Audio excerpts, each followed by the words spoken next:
নমস্কার বন্ধুরা, আমার রান্নাঘরে তোমাদের সবাইকে স্বাগত জানাই। আমি এখন একটা সিম্পল চিকেনের ঝোল করব, একদম ঝাল ঝাল ঝোল করব। এখন শীতকাল, তো ঝালটা খেতে বেশি ভালো লাগে। তো আমরা এমনিতেও একটু ঝাল বেশি খাই। তো সেটার জন্য এখানে নিয়ে নিয়েছি চিকেন। তার সঙ্গে এখানে আছে, এখান থেকে আলুগুলো ভাজা করে নেবো। এখানে আলুগুলো এরকমভাবে কেটে নিয়েছি। তার সঙ্গে লাগবে তেজপাতা, পেঁয়াজ কুচি, লঙ্কা কুচি। এখানে আছে লঙ্কার গুঁড়া, অল্প হলুদ আছে, যেহেতু আগের থেকে মাংসতে মাখানো আছে সেই জন্য অল্প হলুদ। আর এখানে আছে আদা, রসুন, শুকনো লঙ্কা একসঙ্গে পেস্ট করা। তো এটা দিয়ে আমি করব। তার সঙ্গে থাকবে লবণ আর তেল। তো চলো, আমাদের কড়াই গরম হয়ে গেছে।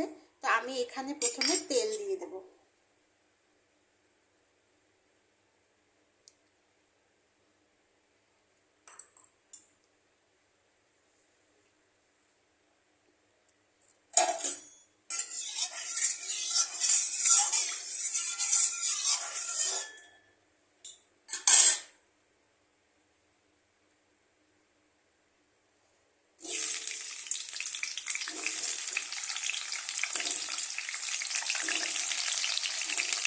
এটার মধ্যে একটু হলুদ আর লবণ দিয়ে আগে এটাকে আমি একটু ভাজা করে নেব।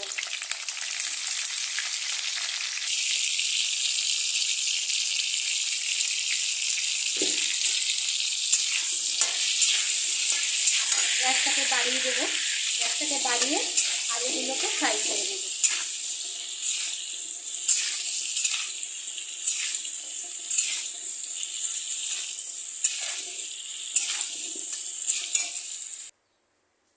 আলু আমার ভাজা করা হয়ে গেছে। এখন এই কড়াইতে তেল আছে, এই তেলের মধ্যে আমি মাংসগুলোকে ফ্রাই করে নেব। বেশি ফ্রাই করে, হালকা ফ্রাই করে নেব।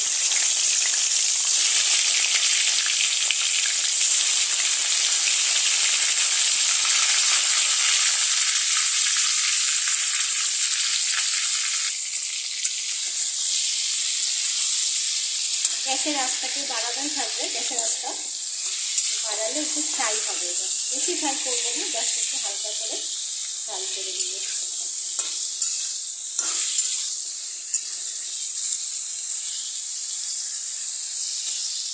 চাইলে তোমরা এটার মধ্যে অল্প করে লঙ্কার গুঁড়াও দিয়ে দিতে পারো।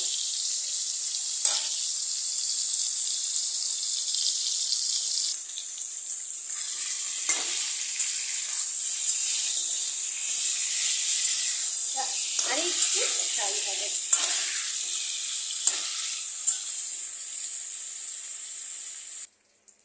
এই মাংসগুলো ভাজা করে আমি উঠিয়ে নিয়েছি। তার মধ্যে তারপরে আমি কড়াইতে আর অল্প একটু তেল দিয়েছি। তেলটা এখন গরম হয়ে গেছে। আঁচটাকে কমিয়ে এখানে প্রথমে দিয়ে দেবো তেজপাতা।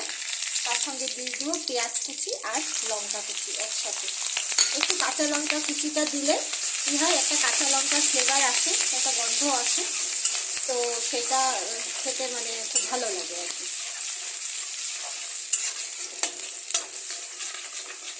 এটাকে একটু নেড়ে নেব। গ্যাসটাকে একটু মিডিয়াম করে দেব। তেজপাতাগুলো পুড়ে গেলে মুশকিল হয়ে যায়। তেজপাতা দিয়ে সঙ্গে সঙ্গে পেঁয়াজ কুচিগুলো দিয়ে দিলে ভালো, কারণ তেজপাতা পুড়ে গেলে একটা গন্ধ করে, সেটা খুব বাজে লাগে খেতে। তো এখানে পেঁয়াজ আর লঙ্কা কুচি মোটামুটি হয়ে গেছে। আমি এখন এখানে দিয়ে দেব এই আদা, রসুন, শুকনো লঙ্কা বাটা। আমি এখানে একটা পরিমাণ মতো নিয়ে নিয়েছি, যতখানি মাংস সেই পরিমাণ মতো। তোমরা তোমাদের পরিমাণ মতো নিয়ে নেবে। কেউ যদি রসা করতে চাও বা একটু কষা টাইপ, তারা একটু বেশি দেবে। আর কি ঝোল যদি কেউ করতে চাও তাহলে সেটা বুঝে নেবে। তা আমি ঝোল করব, সেই জন্য আমি এতখানি নিয়েছি।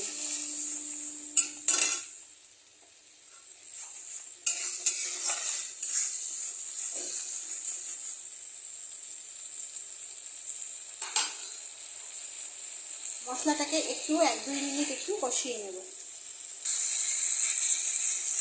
2 মিনিট আমি ভালো করে কষিয়ে নিয়েছি। কন্টিনিউ নাড়তে লাগবে যাতে তলায় লেগে না যায়। 1 মিনিট কি 2 মিনিট ধরে এটাকে ভালো করে কষাতে হবে। তারপরে আমি এখানে ওই যে অল্প হলুদ, যেহেতু হলুদটা আগে দেওয়া আছে, আর এখানে শুকনো লঙ্কার গুঁড়া কে কিরকম ঝাল খাও সেই বুঝে ঝাল দেবে। আমি এখানে কাশ্মীরি লঙ্কার গুঁড়া দিইনি, ডিরেক্ট লঙ্কার গুঁড়াই দিয়েছি। তোমরা চাইলে কাশ্মীরি লঙ্কার গুঁড়া দিয়েও করতে পারো।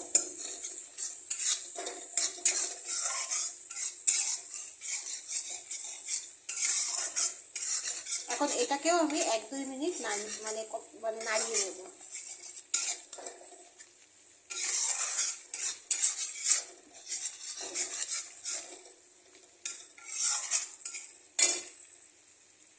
আঁচটাকে মিডিয়াম রেখে এটাকে 1 থেকে 2 মিনিট আমি আবার একটু ভালো করে মিশিয়ে দেবো। মশলাটাকে একসাথে যাতে সব ভালোভাবে মিশে যায় সেই জন্য এটাকে ভালো করে নাড়তে হবে।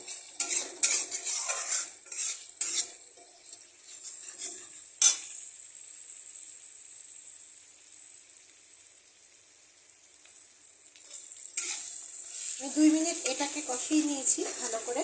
আমি কিন্তু এখনো জল দেইনি কিন্তু। এটা হয়ে যাওয়ার পরে এখানে এই ভেজে রাখা মাংসগুলোকে দিয়ে দেব। ভেজে রাখা মাংসগুলোকে দিয়ে এই মশলার সাথে ভালো করে কষিয়ে নেব।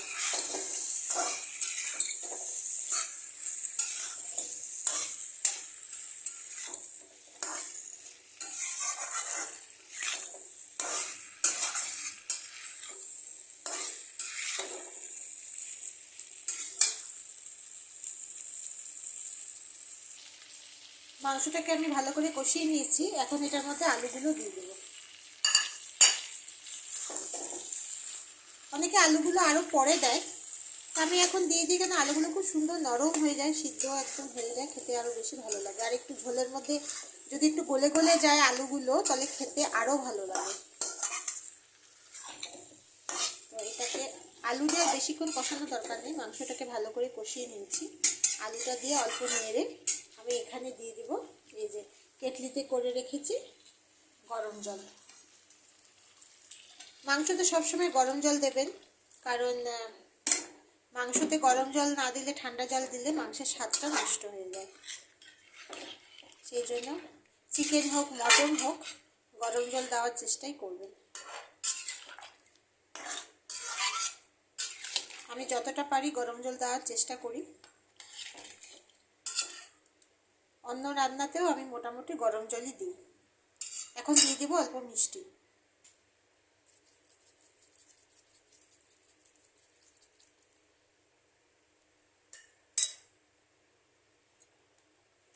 তারপরে দিয়ে দেব এখানে উপর দিয়ে লবণ। আলু আর মাংসের মধ্যে আগেই লবণ দিয়ে ভাজা করা হয়েছিল দেখে লবণটা আমি আগে দিইনি। যতটুকু দরকার অতটুকু লবণ দিয়ে চিনি দিয়ে এটাকে ভালো করে নেড়ে এরপরে এখন ঢাকা দিয়ে দেবো। ঢাকা দিয়ে 10 থেকে 15 মিনিট এটাকে সিদ্ধ হতে দেবো। যেহেতু আমি একটু ঝোল ঝোল করবো সেই জন্য আমি আর একটু গরম জল দিয়ে দেবো।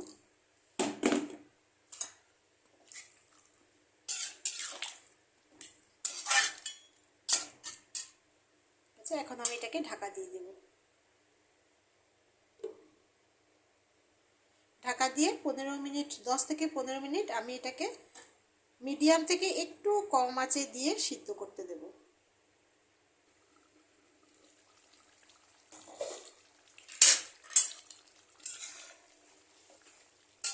আর এটা মোটামুটি হয়ে গেছে, ধোয়া উঠছে, এতে বোঝা যাচ্ছে না।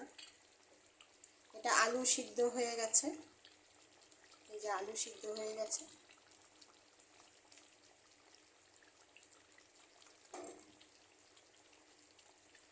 আর এখানে মাংস সিদ্ধ হয়ে গেছে, একদম সিদ্ধ হয়ে গেছে। আমার এটা হয়ে গেছে। এখন আমি এটা বন্ধ করার আগে আমি এখানে কাঁচা লঙ্কা, চিরা কাঁচা লঙ্কা দিয়ে দেবো আর একটু গরম মশলা। এখানে 3টা মতো কাঁচা লঙ্কা দিয়ে দেবো। তার সঙ্গে দিয়ে দেবো এখানে গরম মশলা। এখানে আছে এলাচি আর দারচিনি, ছোটো এলাচ আর দারচিনি, এটা আমি গুঁড়া করে নিয়েছি। এটা আমি উপর দিয়ে এভাবে ছড়িয়ে দেব। ছড়িয়ে দিয়ে এটাকে আমি একটু ভালো করে নাড়বো যাতে গরম মশলাটা সব কিছুর সঙ্গে মিশে যায়। নেড়ে আমি এই 1 মিনিট আমি এটাকে একটু ঢাকা দিয়ে রেখে দেব।